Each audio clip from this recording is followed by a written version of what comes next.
it is common to think that the practice of religion or spirituality requires some kind of profession of belief. This notion is especially common in the Abrahamic religions, Christianity, Islam, somewhat less in Judaism. But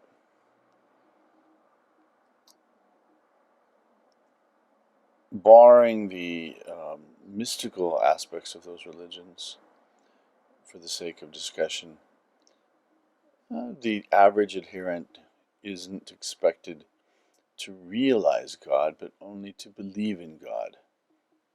And that's an enormous difference when you compare the Abrahamic religions to the Eastern religions, specifically Hinduism and Buddhism. I'm not going to talk about Buddhism because it's not my field of expertise.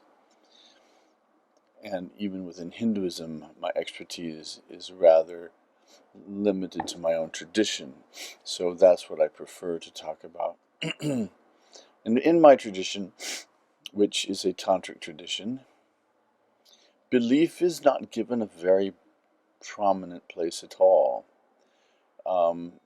No one in my tradition would say, well, what do you believe? Or if they did, it would be an odd question. It would be like, what do you care? What does it matter what I believe?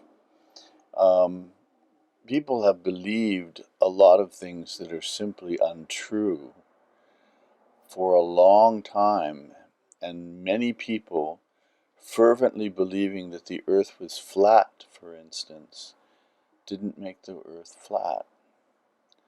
So belief we don't give much credence to. Beliefs change, and ought to change with knowledge. As you acquire knowledge, then belief and knowledge merge, so to speak. And it's the knowledge that matters, not whatever it is that you say you believe. Now, that doesn't mean there isn't a place for what we call shraddha, or faith.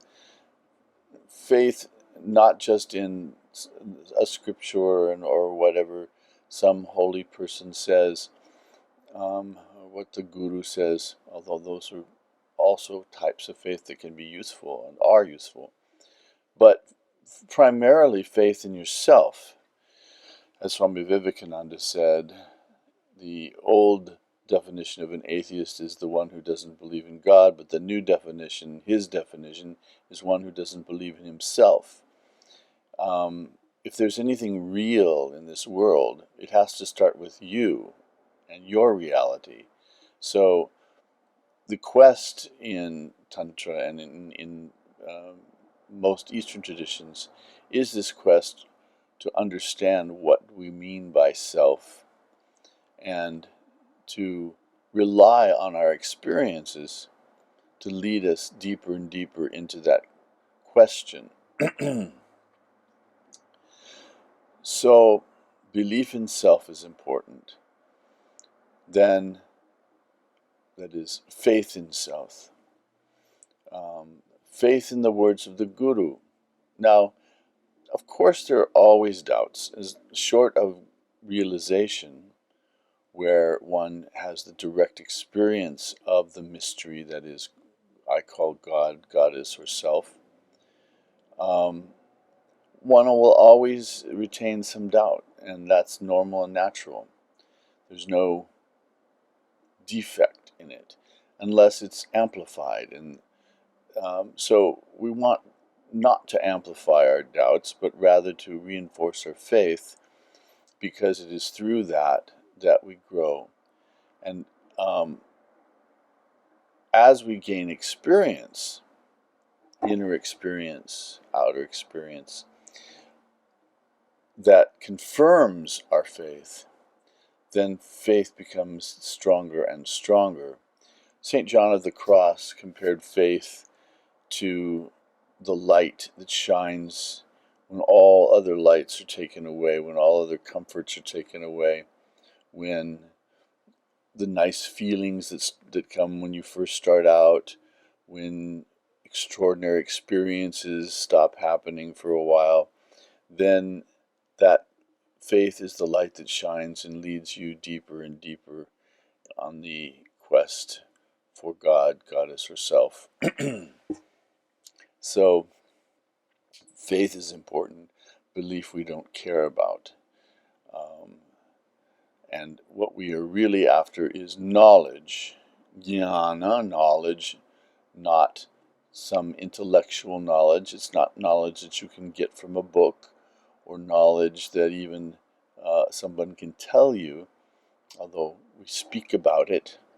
But to realize that knowledge, first you have to hear about it, which is Sanskrit called shravana. Then you have to think about it, manana, deeply think about it, really understand what it is that we're after. And then nididhyasana, deep meditation, which goes much deeper than mere cogitation, where attention becomes greatly magnified. And then, like a magnifying glass or like a microscope, reveals things that would otherwise be hidden. And that, in a nutshell, is the process of self-realization, God realization. So, belief, we don't care what you believe. we don't care what you call yourself. Probably the most honest stance toward divinity, short of knowledge, is agnosticism. I simply don't know.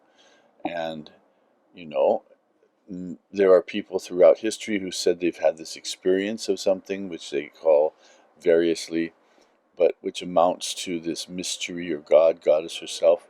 So it's not logical to say, well, it's all their delusion. Maybe you don't really know, but that's the important part. If you don't know, don't pretend to know. Atheism is just another form of belief, which we don't care about. So, to be honest, say, I don't know. I enjoyed Bill Maher's movie Religulous because he kept bringing back that point. People assert sometimes the most absurd and ridiculous kinds of ideas that somebody is supposed to just swallow and believe. And people do, and then get led in all kinds of odd and unproductive channels. But in our tradition, if you're honest and you say, I don't know, but I'd like to know, I'm open to learning, then we say, fine, here, do this practice. The practice itself, if you do it, not just think about it, but you actually do it, will start to teach you. And it will teach you things that nobody can teach you by telling you. You have to actually engage the tradition in order to acquire that kind of direct knowledge that only comes through your own experience. Nobody can prove or disprove the existence of God, Goddess to you, but you can prove it to yourself by using the correct means and through direct experience. And that is our goal.